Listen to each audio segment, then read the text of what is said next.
Hi, welcome to Homebrew Buddy. This is part 2 of our weapons from Warframe from our first episode.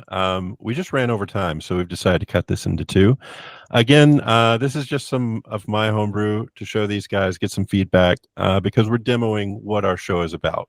The real show is a call-in show. We want you to be our guest. Get on this call with us. Show us what you've made. And you can do that by emailing us at dnd.homebrewbuddy@gmail.com. Just give us a rough draft, outline your ideas, and we'll talk to you about them. We'll bring you on and we'll air it. We're up to talk about anything. Today we're talking about magic items. Sometimes we may talk about subclasses, but whatever you need for DMing in a tabletop game, we got you. If you need puzzles, if you need riddles, we're not great at that stuff, but we'll help. We've all made puzzles and riddles. We've done them serviceably. They'll come out great. If you need world building, if you need a bard NPC that sings songs and recites poems about what's going on in your world, we'll help you come up with that. I'm pretty good at rhyming. So let us know. Send the email, dnd.homebrewbuddy@gmail.com. My guest hosts today are, again, Morgan and Jordan. We're just continuing on. We're still taping from part 1. And we're talking about these last couple of weapons from Warframe. We're excited to get into the last couple. Morgan challenged me to make a rare, very rare, and 1 legendary from Warframe. I had extra time, so I made another very rare. And Jordan's going to say this one could be rare, and he's probably right. This is the pox. The pox were infested throwing knives that when you threw them, they pooped out a little cloud of poison gas in an AoE around wherever they hit, and they poison people. So with these, you have a +2 bonus to attack and damage rolls made with this magic weapon. In addition, the weapon deals poison damage instead of its normal type. Now, for the type of weapon, I went way out to left field here. I've never seen anybody use a dart before. So this weapon is starts. It's almost it's dumb. This weapon is merely a magic pouch with a strange smell slotted to hold 8 darts. As a bonus action, you can load the pouch with up to 8 darts from your inventory until it's full. And at the start of your next turn, they need time to cook. The common darts will have become infected by the magical spores contained inside the pouch. And they'll have the magical properties of this weapon, the +2 and everything. Once thrown, they cannot be retrieved or used again. So the special cloud thing is Pox Cloud. When you successfully hit a creature with a Pox dart, it explodes in a cloud of poison spores. That creature and all others within 5 feet do a DC 15 con saving throw. And if they fail, they get 2d6 poison damage and the poison condition until the start of your next turn. Now, if you're throwing multiple of these per turn, then on that first saving throw, if they succeed, they're immune to the poison for the rest of this round until the start of next turn. But they can still take the poison damage from the cloud from subsequent darts being thrown. That language was hard to nail, and y'all may have something better, but that was my intention. You should not have an easy way to spam the poisoned condition, but that 2d6 is like on a 15 con save is not a lot, so I do want that to keep happening as much as it can. And just to clarify, they'll keep making the DC 15 con save for each poison damage. Yeah. It's every time the cloud is on them, they make a DC 15 con save. The first time on your turn, it's for the poison condition and the damage. After that, it's just for the damage. And it doesn't say half damage on a success, so no damage on a success. It does not. Okay. I like this because, we just said nobody uses darts. I used them in a one-shot once, and it was kind of fun, but this is a fun way to this is add your it in. Weapon, right? It's the pouch on your hip. This is my main weapon. What are you talking about? You get restrained, you throw this dart out, like, gotcha. Jordan, tell me how we can make it more powerful. Well, my rogue annoys me because he uses darts, and now I've let him have +2 darts with his faction, and almost as a joke, I gave him +1, and now he's they're level 15. He's gotten up to +2, but he figured out that as a rogue, he can apply a sneak attack to range. There's no Yep, any weapon attack. and he's a min maxer with rakish audacity and all the other swashbuckler things. So like it's rare that he doesn't get sneak attack, and I hate it. And so I have a personal vendetta against darts. But outside of that, the only part of this I think I don't like, because I really love this, and just the optics of it, like you just sling in poison and bam bam around the battlefield. Just the complexity of like the mechanics, both keeping it up with it as a player and keeping up with it as the DM of, you know, especially if I'm throwing multiple darts per turn, and I've only got 8 in my inventory from the start that I can have in here. And then, you know, some people are poisoned that last per turn. Some people are immune now, but only this turn. And I just wonder if we could simplify it a little bit while still keeping that fun poison factor of just popping poison around the battlefield. The bonus action thing, if you're a rogue, that's 1 bonus action for every 8 turns. If you're a fighter, level 20 with action surge, yeah, you use your bonus action this turn and the next turn, you know? Is the action Akami part of the complication, or is it mainly the cloud? I think it's the poison condition. Yeah, you think it should just be damage? You know, we got multiple saves happening with multiple people, and if there are 2 darts, I got to keep track of who's immune with one but not the other. I almost wonder if it would make more sense to up or to lower the DC a little bit and just make it you're poisoned or you're not, and not make it per turn. But, you know, like oftentimes 5th edition does with their monsters, you're just poisoned. And especially if we're talking about hordes of enemies that, you know, they're going to be dead in 2 rounds anyway. Because rarely are you going to hit a, you know, or you got to use one of your darts to hit a big enemy. Yeah. If we we lower the number of darts, but it is very rare. So 8, I like. The save DC is already at a point where you will never poison a dragon with this. Like, no way. Right. I think that's mostly for if your teammates are next to the enemy. They're going to be the ones to suffer, because almost every monster has a good save for con. Now, the AoE was the biggest part of this in Warframe. Should it have an AoE here on every dart? I do. Like, I mean, you're not going to just fling this constantly. Your teammates are going to be mad at you. You might get a paladin smiting you after in a corner. Yeah, because I'm thinking of a strategic player knowing I've only got 8 darts for. I mean, how often can I put darts in? I guess maybe use a bonus action, and they'll be infested by the start of your next turn. So you can do this actively in combat. You can reload. Oh, I see. With a bonus action. So in effect, you have as many darts as you are holding in your inventory. As you bought in your big bag. You're 50 gold worth of darts, and that's like 5 copper darts. 5,000 gold. Yeah, I don't know. I might even take away that part and keep it at 8, and it takes like a short rest. What if it takes an action to load instead of a bonus action? Likely not going to do that in combat. I don't think I would do it then. I would do it out of combat. I would do it if like I have no other option, where like it's just too far to run to get to the enemy, you know, and I don't have my darts loaded. I'll load them. You know, we've had that wasted turn before, right? That's true. Where yeah, I'm thinking about like playing this strategically for that back character, that bard, or that, you know, that support character would love this, because I have so many darts, and I have, or spores. Let's think of them as spores. As you know, the hordes of enemies are coming through. I'm gonna wait for that moment when I've got a cluster, or right at the beginning, I'm gonna have to choose whether to support or I want to throw the spore and try to poison 3 of those guys. See, I love it for people who don't have multi-attack, because that would make this so much easier. You do one save, you get the condition and the damage. Done. Yeah. But multi-attackers kind of would make this a little bit of a pain to deal with. Yeah, even from a DM perspective, you're right, keeping track of everything. Yeah.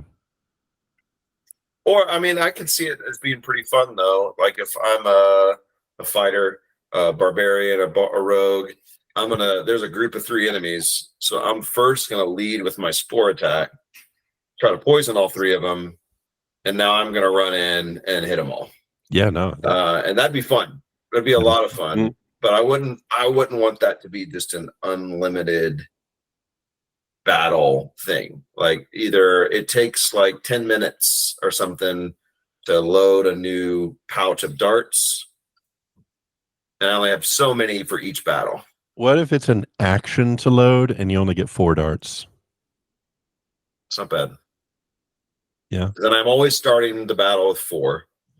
And then we can just say 2d6 and the poison condition on all the saves, because you only get to do it 4 times during this fight.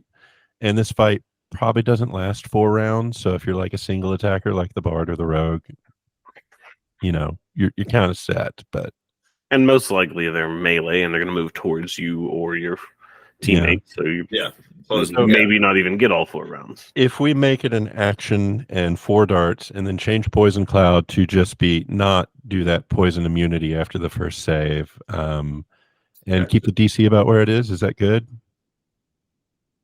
Yeah. If it's fewer darts, I mean, should we do half damage on save?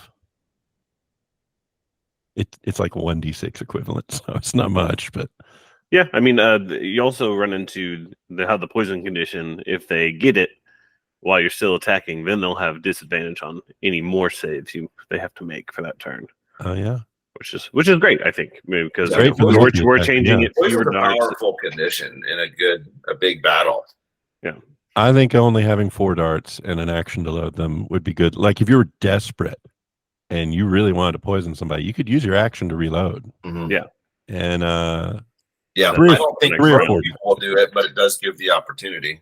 yeah, Yeah, I think most of the time, like Morgan's saying, they're coming to you. And so this is I'm going to start this battle, or this is me moving to that next group where we got split. But that's only going to happen so many times. And you know, by then the battle's over, and that's perfect. Perfect. I think we got a banger next draft of this one coming out. I'm really excited about it, and we might end up using it somewhere in one of our games. We made darts cool. This show is great. Come on my show, dnd.homebrewbuddy@gmail.com. You could be a guest here. Show us your best darts. All right. Who's ready for the legendary? I'm ready for this. Oh my gosh. This is my most played item in Warframe when I was a very active player.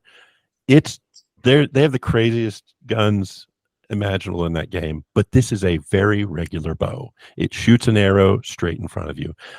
I played this thing to death because it was so strong in like way back in the game before a lot of power creep, and it stayed pretty strong. The cartoonish effect this had, if it like killed an enemy, as it would pierce through everything for like a mile, first off. But if it killed any of those enemies that it was piercing through, it would scoop them up and just move them back with the arrow without losing like an iota of speed. And just pin them to the wall. Pin them to the wall in stacks. It was so much fun. The Dread is just the most amazing weapon, and you had to get it from being attacked by this NPC called the Stalker, who could just randomly show up in your mission, and if you beat him, send him running, he might drop the blueprint for the Dread. Great weapon, a lot of great memories. My version on this is it does slashing damage instead of the normal piercing for a short bow, and it is a short bow. You have a +3 bonus to attack and damage rolls made with this magic weapon. In addition, weapon deals slashing damage and ignores resistance to slashing damage. That may sound strong. I'll tell you where I pulled it from after this. Its perk is one of the Stalker's lines when it was hunting. He'd like show up randomly and say, "I am your reckoning," you know, and that's what this perk is called. When you attack a creature other than a construct, it has to be kind of fleshy, you know. Attack them with this weapon and score a critical hit. After you double the weapon damage dice, you may add 6d6 slashing damage. Only if the attack did not benefit from the sneak attack feature for rogues. I'll talk about that in a second. In addition, if the critical hit removes half or more of the creature's remaining hit points, then the creature dies immediately if you did more than half of what it had left. Now, my first thought was this is the slashing bow. It is the death bringer of all death bringers for critical hits.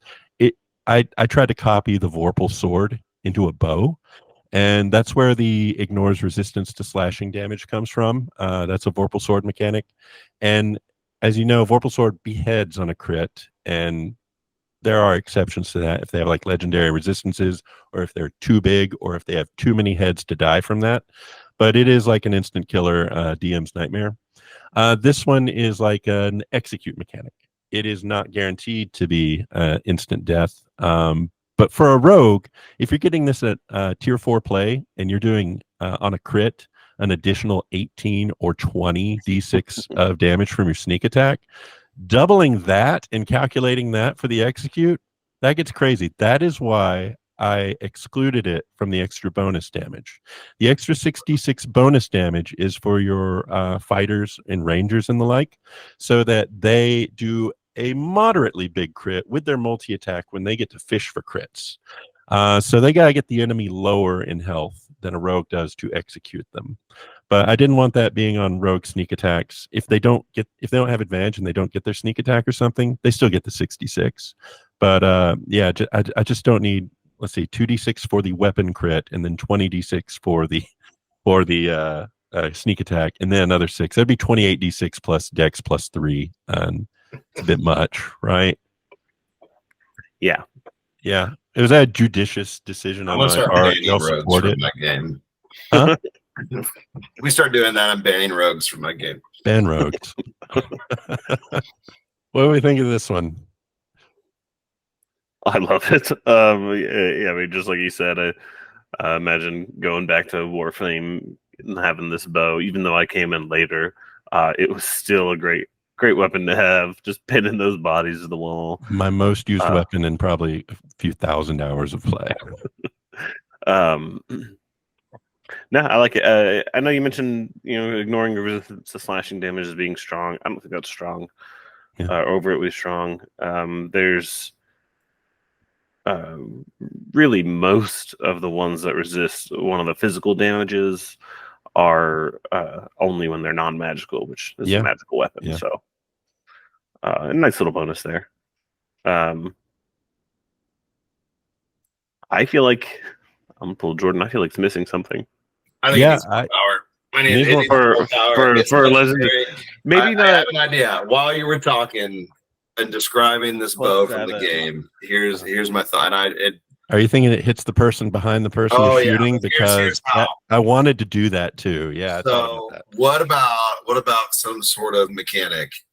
If you exceed an enemy's AC by like 5 or more, the bow continues and makes an attack in any enemies in a straight line behind it, and then that just goes. So if there are 5 enemies in a row and you exceed by 5, goes the next one, doesn't attack. If that exceeds by 5, goes the next one, doesn't attack, until it finally hits and either misses or doesn't exceed by 5, then it stops.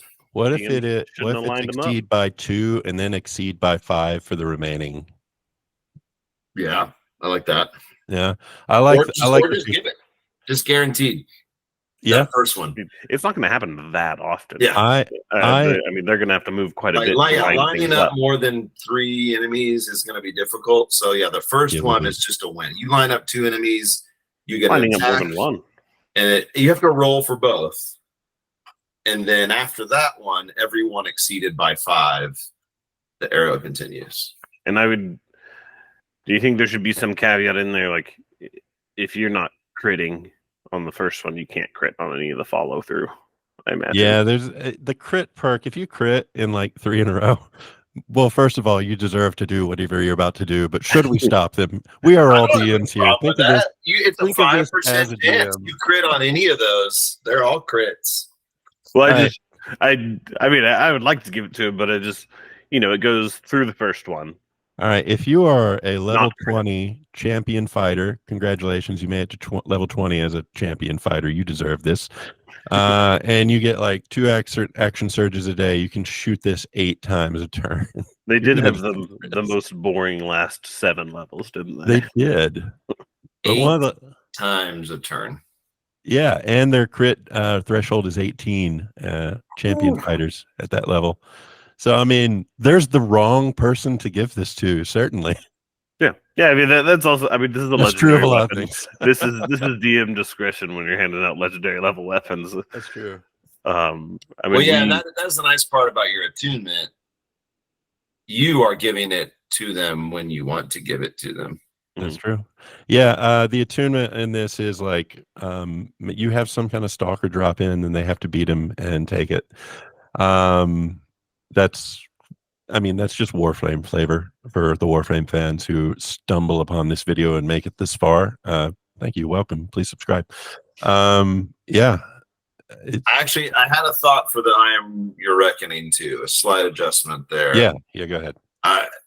Instead of if the critical hit removes half or more of the creature's remaining hit points, what about just if the damage does half or more of the creature's max hit points? That's what I was thinking. Because, like, what if they have 100 hit points left? Yeah, because that way you're not gonna insta kill a boss that should go 2 more rounds, but any of just trash fighters, and you're gonna be just knocking those every time you're gonna crit. You don't even have to do the math. It's just you're dead. I think I did some math on this and I can't remember it. I'm so sorry. I'm gonna botch this. People, correct me in the comments, please. A rogue critting sneak attack like at level 20 with sharpshooter is gonna do probably 80. You can probably take down somebody with like 160 remaining HP. Now, if they have 200 remaining HP, they're just going to do like the 80 damage or whatever to them. They don't really do all that 160. It's just like they die if they're within that threshold. So if your boss is starting at like, I mean, CR 20-ish plus stuff, maybe have like 400 HP. It means the rogue does not end the fight early, but it is a nice little treat when the rogue, especially the rogue, gets the crit when they're about 120, 140 HP left, where it doesn't quite seem killable in one turn by a rogue in particular, but they do. Now for the rangers and fighters, that 66 bonus damage, that's gonna get nowhere near like their hits maybe like 35. So if they're under 70, yeah, whatever, the second of their 4 attacks killed the boss, because of this perk. That's what I was thinking. I didn't want to peg it to max HP because max HP for a boss could get crazy. Yeah. Could be like, we're like ancient dragons. They're like 600. No, it's Trask. Like 4 to 500. 400, yeah. I mean, to be fair, we've shared our homebrew weapons for what we've making for our characters, and I've done a lot of the math and their power levels and things, and the final boss is going to have more than 600, 650, 700 hit points. For your people, yes, I've checked your homebrew. I've reviewed all of it. He's going to need minions. But yeah, so with that consideration, do y'all still think it should be pegged to max HP rather than remaining HP? No, that makes more sense. Yeah, the remaining HP just gives that. Yeah, that's satisfying. Yeah, the rogue might miss out on that 66, but if they have their sneak attack, they do not care. Higher level, they're gonna have more than that they get to add on anyway. Oh yeah. You're not gonna give this to them before, hopefully. Again, level 14, where they would already do more. Rogues may hate me for making a little rule that is exclusionary of just them, but also I don't want them doing 28d6. Yeah, I think the only other route I might go, knowing this is legendary and you're not going to give it to like a low level player, would be something more. I mean, it seems more specific, but I think it ends up being more broad. Of like, if you crit and the creature, you figure out some arbitrary number, like the creature either has, less than a quarter of their health or less than some amount that seems, like an average, like 60 or something, then you don't even roll the dice. It's just an automatic kill. Yeah. We've toyed with that with a homebrew weapon before. Now I've got a mechanic that works on CR rating, like my assassination mechanic for Oh, my rogue, and it's like basically like if the CR rating is 1/2 of the 1/2 or lower of the player was level, that on? then it's auto kill and stuff Was like that that. on the arm blade of Jurgle you showed me? I think I did include something like that, but we Yeah. just have a game assassination mechanic Oh, okay. in play as well. Cool. I might have put it on there too. Well, we definitely need to. I need to draw up a punch through mechanic for this, and the next draft of this, it will be in the description of the video. You can go check it out if you like it. Overall, great notes on this one. Do we feel good? One more note. Go for it. Or not. I still think it's missing something as a legendary weapon. I think to keep it, we could add something else that's thematic of the weapon that we're copying. It comes from the Shadow Stalker. It could be similar to like, I don't know if you've like Shadow Step. Oh. Oh yeah.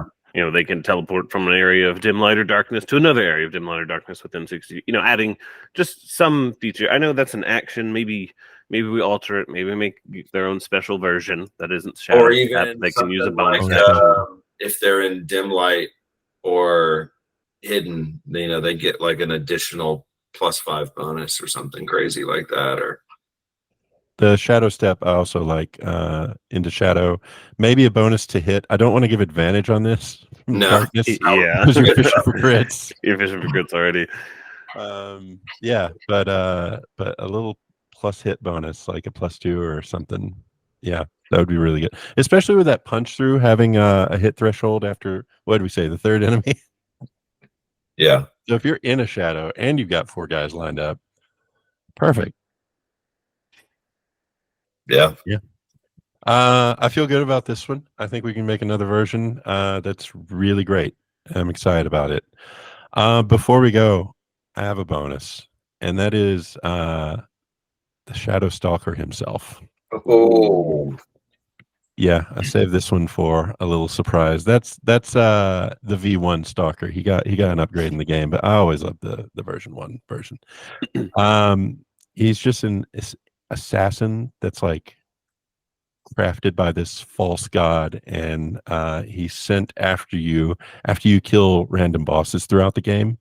And I put him as lawful evil because he will send you mail announcing his intentions to kill you for what you've done. And he signs his emails, people. He is very lawful. And yeah, I made him a legendary creature so that he could potentially stand up to your group alone. And get more action economy in there. And also, I didn't buff his saving throws a ton, but rather gave him 3-day legendary resistances. So it's like that first part of the fight, he's nearly untouchable. I made him CR 11, and really, that's wide open to interpretation for a lot of things. I looked at a lot of CR 11 monsters, and it's mainly just setting the proficiency bonus when you set the CR and the XP that he gives. I would definitely put this as a higher CR just based on his bonus to hit alone. Yeah, well, he is carrying the dread, so he has the +3. Yeah. Now, I did put in the notes, since he's like CR 11, your party might fight him before level 15. And I say if the Shadow Stalker is defeated or forced to retreat from battle, I kind of retcon the dread thing. It has a chance to drop a +1 or +2 magic shortbow, which may someday evolve into the legendary dread. So you can really control when they get dread, if you want to use the Shadow Stalker. For perks, I gave him the Monk Rogue Evasion. So if he succeeds on dexterity saving throws, he takes nothing. If he fails, he takes half. Improved critical from the champion fighter. He gets to crit on a 19 on all of his weapon attacks. And legendary resistances, I mentioned. For his actions, he has multi-attack, 3 attacks per turn with either hate. He has a 2-handed scythe. I kind of made it like a war pick in this game. I didn't make it yet, but that's what it would be. And it's about a +1 war pick, nothing too special. But 2-handed, it does D10s. And dread. the bow we just saw. On a critical hit for him, he does not get sneak attack. He gets the extra 66. And I went ahead and just said how much damage he'll do on a crit. No need to do like the complicated math. If he's doubling his damage, his 3d6, and then adding 66, it's 12d6 plus 6. He'll do about 50 damage on average. His bonus actions are Shadow Step. So as a bonus action, he can teleport up to 30 feet to an unoccupied space he can see. If he teleports into an area of darkness, then he's invisible to those who rely on dark vision to see in darkness until it moves or attacks. So kind of like the Gloomstalker. And then once a day, he can bonus action cast Fog Cloud. That helps because he has 60 feet of dark vision and 10 feet of blind sight. So he can drop that Fog Cloud and use his melee to really mess you up with advantage. He doesn't get to fish for crits with the bow with that because it's low enough range. And then his legendary actions, he can make a weapon attack. He can do basically a disengage where he moves up to 20 feet. And then one that costs 2 actions, he can disappear. He can use his Shadow Step as a legendary action into his Fog Cloud if he's maintaining concentration on it. So he can kind of pop into it. What do you guys think? Sounds fun. That sounds like a fun solo boss battle. Yeah, I like it a lot. You usually need a lot of minions to balance things, but as a DM, I kind of like running that one monster who's just better than theirs. Especially when his legendary gives him an attack. Yeah, that's key. Yeah, so he could attack up to 6 times in this. And I gave him no reactions. I thought disappear, retreat could be reaction, but I did not want them to be every turn easily accessible. I want them to have a cost and kind of compete with more attacks. I think the only thing I might, and this wouldn't necessarily be something you have to put on a stat block, but just as a DM, adding in some kind of central mechanic where, especially if my players have any sense of like they're trying to kill him either to get that bow or they know killing him will get rid of him. And so he comes in and after a certain, he gets down to a certain hit point level, he starts some mechanic to try and escape, whether that's, through something that's always going to take 2 rounds or, it's going to be the next round. And so at lower levels, he may just kick butt and they see him escaping and they know like, then he comes back and they're powerful enough to kill him this time, but he escapes again. And they know, all right, when he comes back, we got to be ready. As soon as we get him to that point, we have 1 round to kill him. And just, those kind of things just to make it kind of an ongoing saga to try to take him down. And then you get that bow. That actually fits in great with the his characterization in Warframe, because when you are a lower level in Warframe, it's called mastery rating. This guy's a real threat. He comes in and he kills you and he disappears. And in Warframe, you get several revives per level that you want to do. So you pop back up feeling bad, you finish your mission. Later on, you're able to kill him, and then eventually, when you're really high CR, you farm this guy pretty easily, and you already have all his stuff. But yeah, so if he's coming back in D&D, I wouldn't have him killing you every time doing an execution. I'd have him like taking something from you. Maybe you stole gold from a boss and he just steals something valuable from you. He keeps menacing you every time you're heroic. Messing with my players with that. My current BBEG has done that a number of times. Where after they figured him out in Act 1 and Act 2, he's just made a cameo and just been a jerk. He's just made him mad, like making fun of him or exploding a bomb and like taking a bunch of money. Or just like kicking them and laughing at him and then skedaddling out of there. Oh, they hate him. They hate him so much. I love that. Yeah, just menacing them and without intention to kill until they get to higher level. And then, if you want him to just like outright drop the dread, and you probably want to hold that back to like level 16, 17, somewhere in tier 4. You might need to buff him to fight a group of level 16s or whatever. But I just decided I didn't want to make him like a weird, wildly inaccessible fight for most people. Most people don't play that high, so I thought I'd make him like a level 11 fight for most people. And it could still be fun. You might still have a pull a punch if you run like a 2 or 3 person party, but whatever. I was actually going to say, assuming 4-person party at level 11, general CR, I think he needs a little bit more health. Yeah. I mean, a fighter and a wizard could take him down in a single round. So easily. they can. He's immune to some things, but you're right. It's weird. Like even boss monsters, CR11, they're all around this level of hit points. I would rather put him at like 200. That would feel good to me.